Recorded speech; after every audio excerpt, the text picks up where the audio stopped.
Living alone in the house I had shared with my late husband, I found solace in the routine of household chores that kept me grounded. My name's Helen, a 65-year-old retiree who had recently hung up her office attire for the last time, looking forward to a well-deserved break after decades of the 9-to-5 grind. The house, a large, two-story building with rooms echoing memories of family gatherings, required constant upkeep, but I took pride in keeping every corner spotless and every garden plant thriving.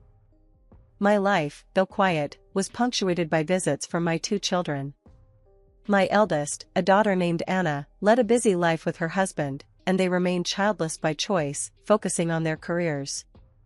My youngest, David, however, had given me 3 wonderful grandchildren, aged between 5 and 12, who brought a whirlwind of energy into my tranquil existence whenever they visited.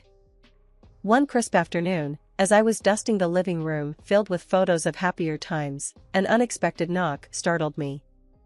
I wasn't used to surprise visitors, especially since my circle had grown smaller over the years.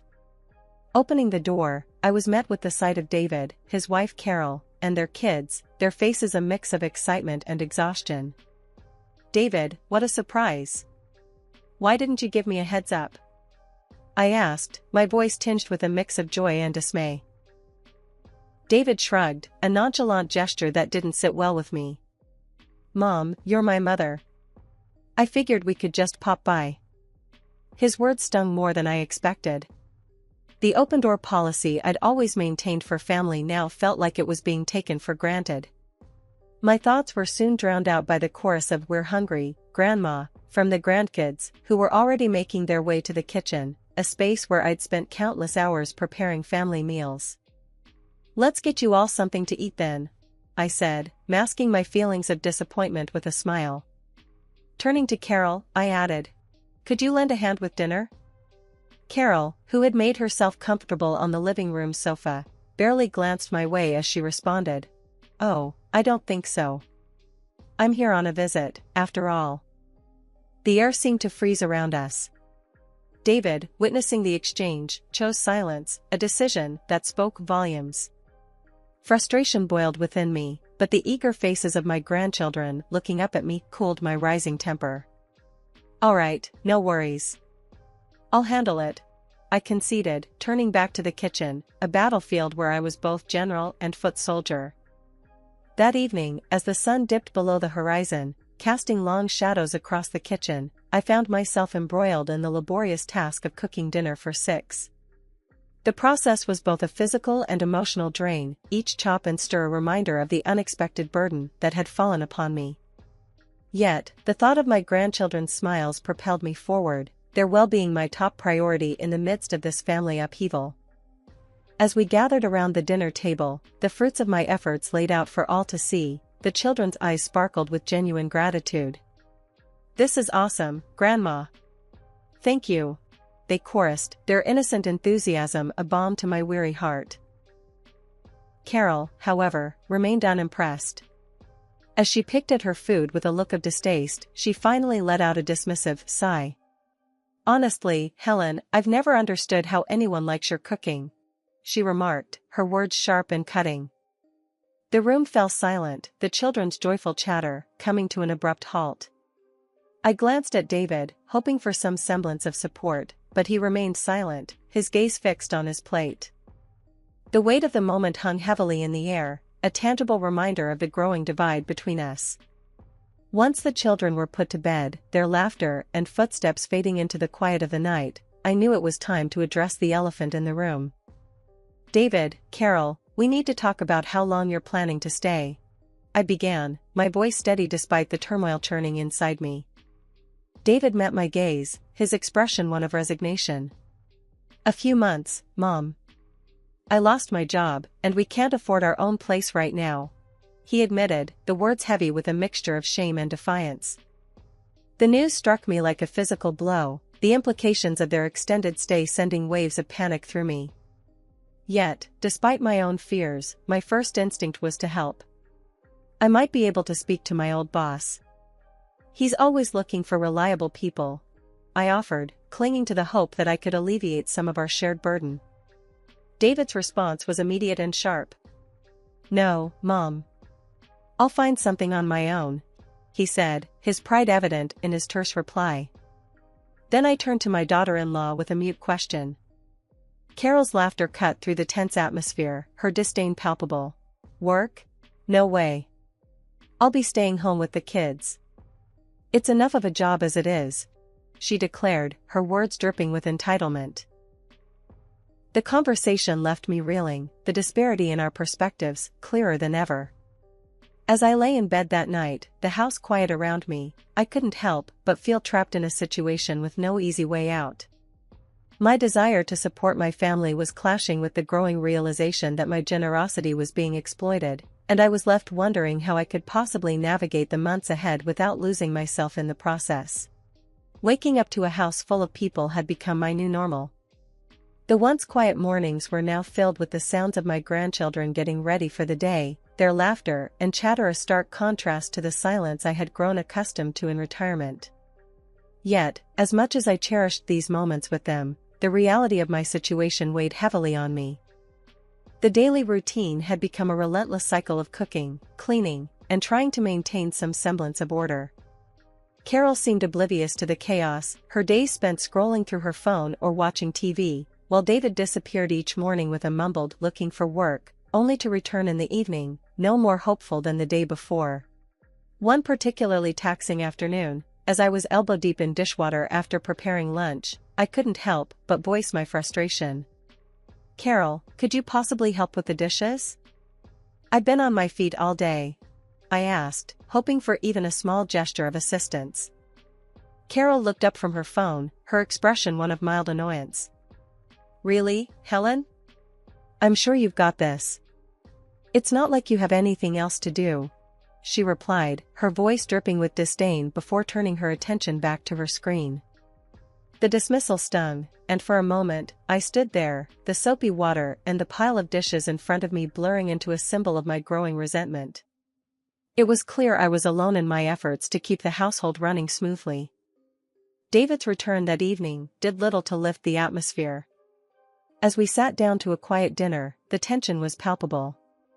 "David, have you had any luck with the job hunt?" I ventured, hoping for some positive news. He shook his head, his frustration mirrored in his tight expression. "Nothing yet, Mom. But I'll keep trying," he said, a note of defeat in his voice that tugged at my heartstrings, despite the day's trials. I sighed, the weight of their situation settling over me like a heavy blanket. "Well, what do you expect us to do, Helen? It's not like jobs are just falling out of the sky," Carol snapped, her patience clearly worn thin. I hurriedly turned the conversation to the children's need for stability and routine. "I understand it's tough, but we need to think about what's best for the kids. They need structure, especially with school starting soon," I replied, my concern for my grandchildren's well-being at the forefront of my mind. But it didn't seem to bother David and Carol much. It was well past midnight, and sleep eluded me once again. My thoughts were a whirlwind, spinning around the endless cycle of chores and the mounting tension between Carol and me.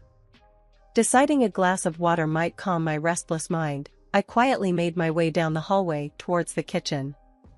As I passed the living room, a faint murmur of voices stopped me in my tracks.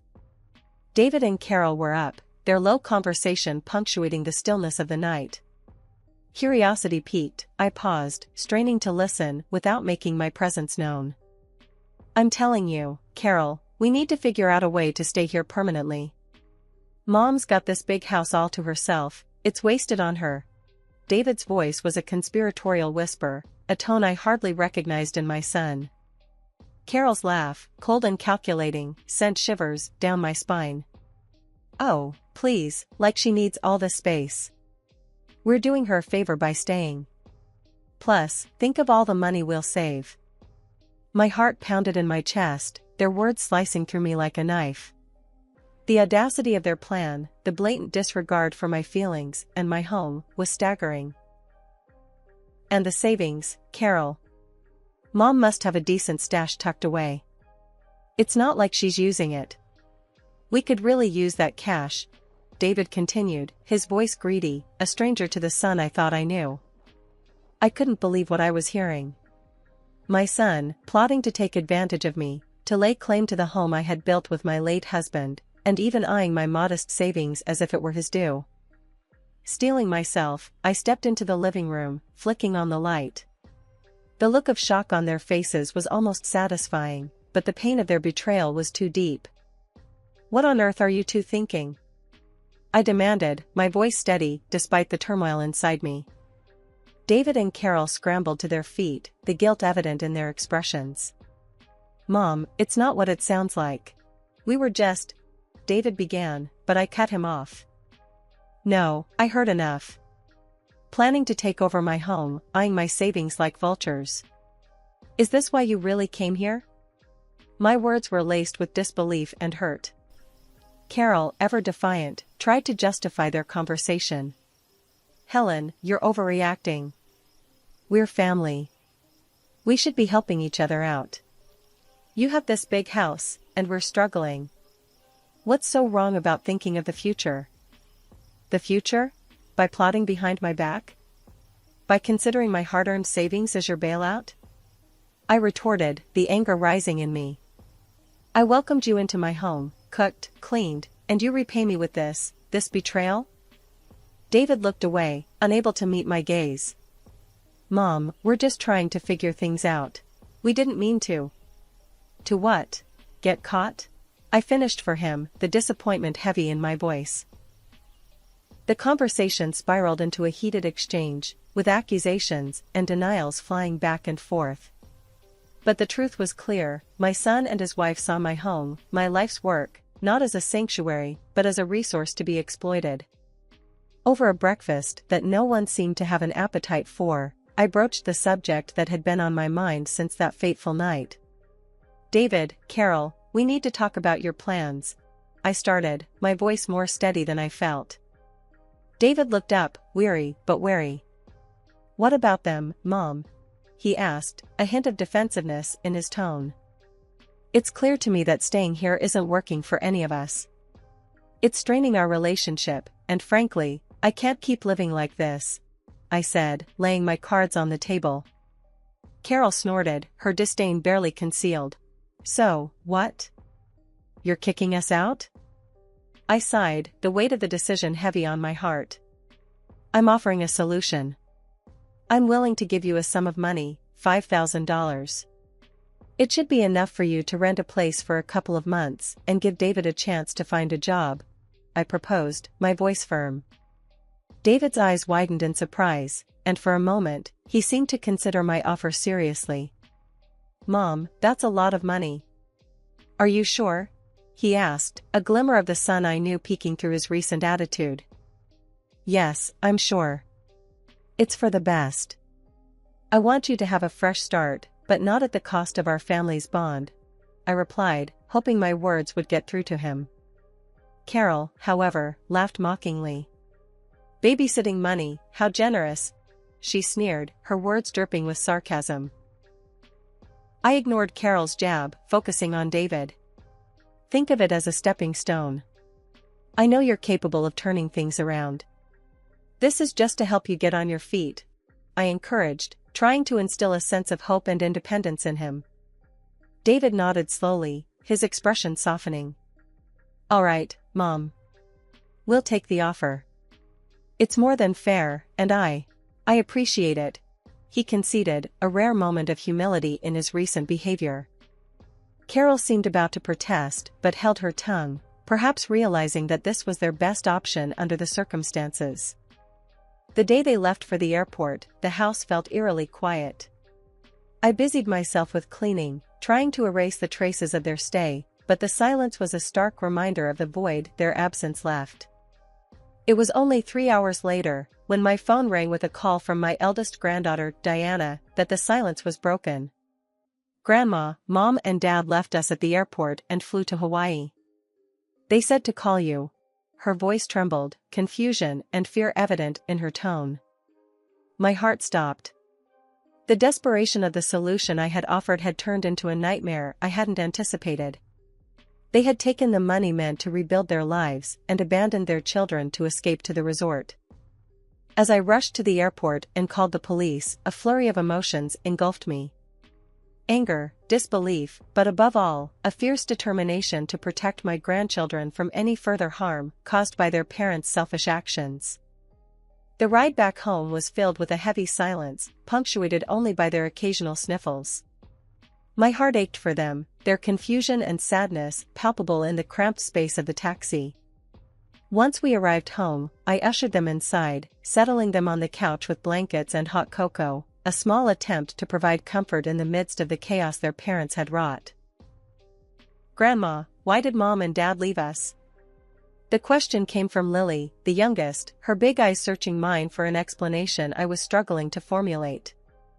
I sighed, taking a moment to gather my thoughts, before responding. "Sometimes, adults make very bad decisions, sweetheart. But I want you to know, you're safe here with me. Always." My words felt inadequate, but the sincerity behind them seemed to offer a modicum of comfort. Jack, more perceptive of the trio, looked at me with a maturity beyond his years. "Are they coming back for us?" he asked, his voice steady, but his concern evident. I met his gaze, my resolve firming.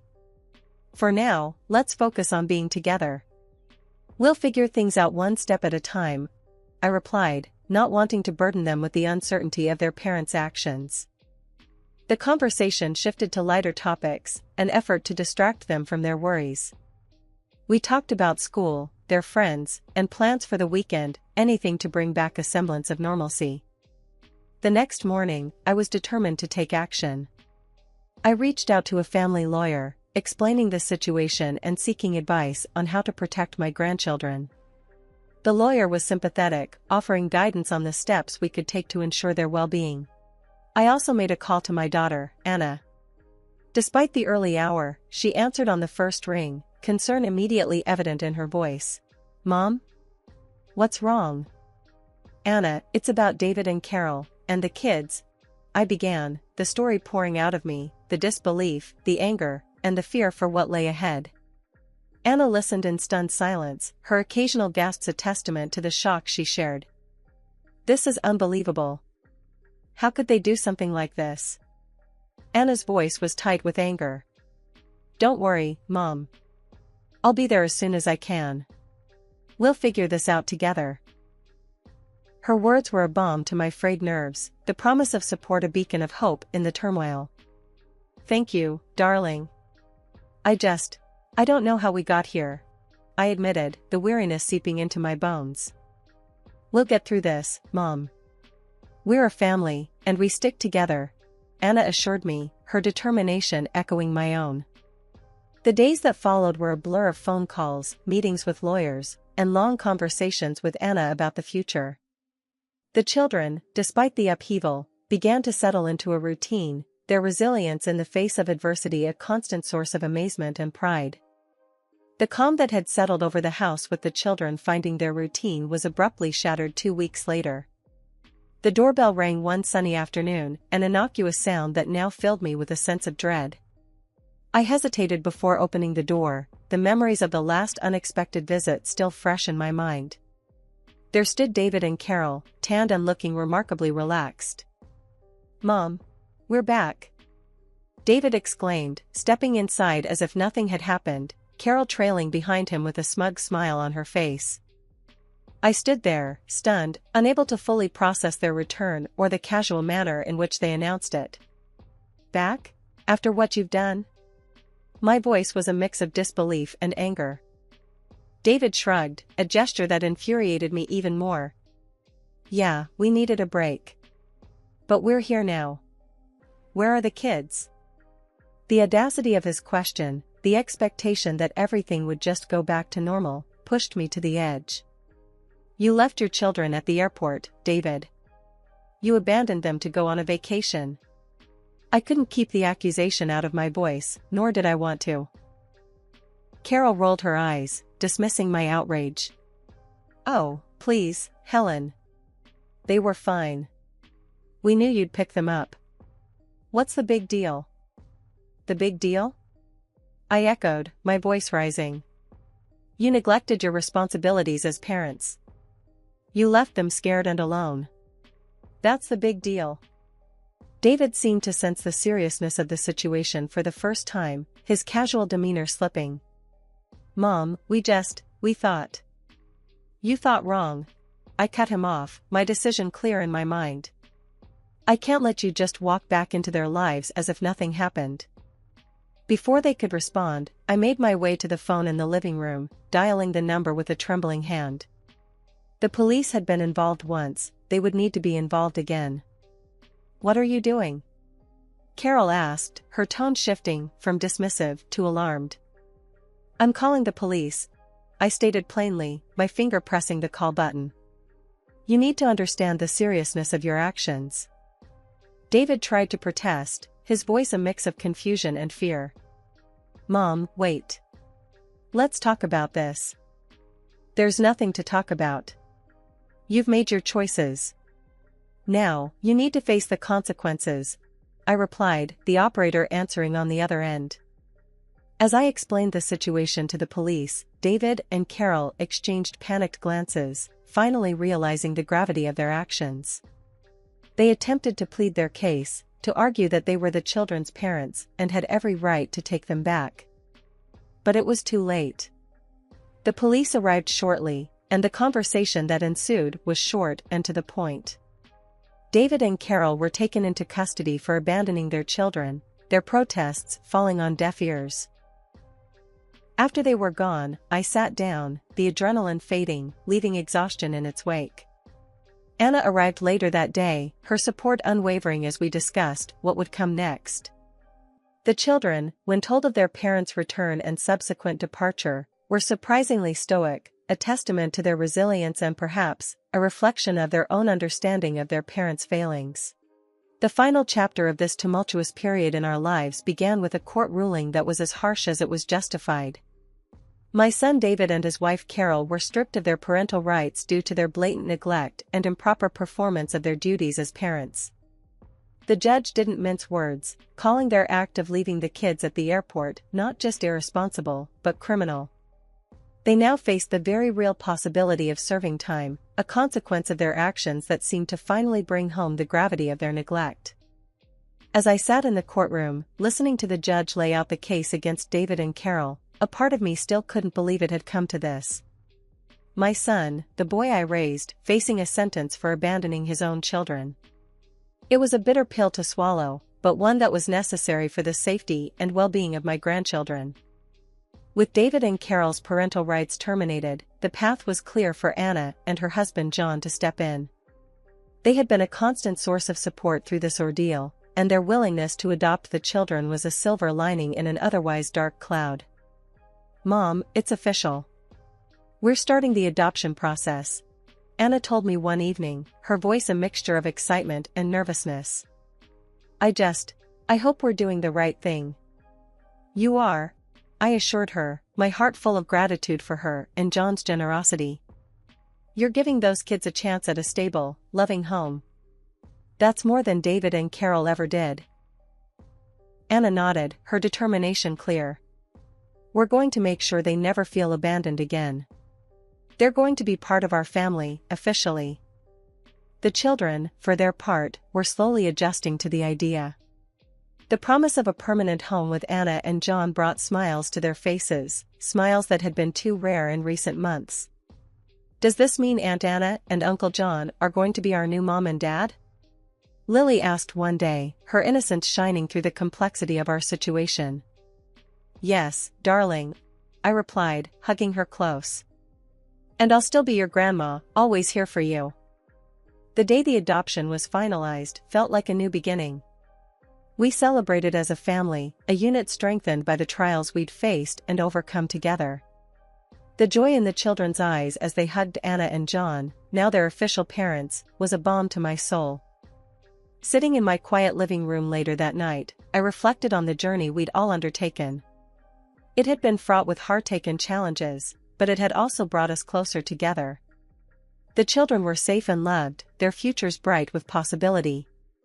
And while the pain of David and Carol's betrayal lingered, the knowledge that justice had been served and that the kids were in good hands allowed me to look forward with hope.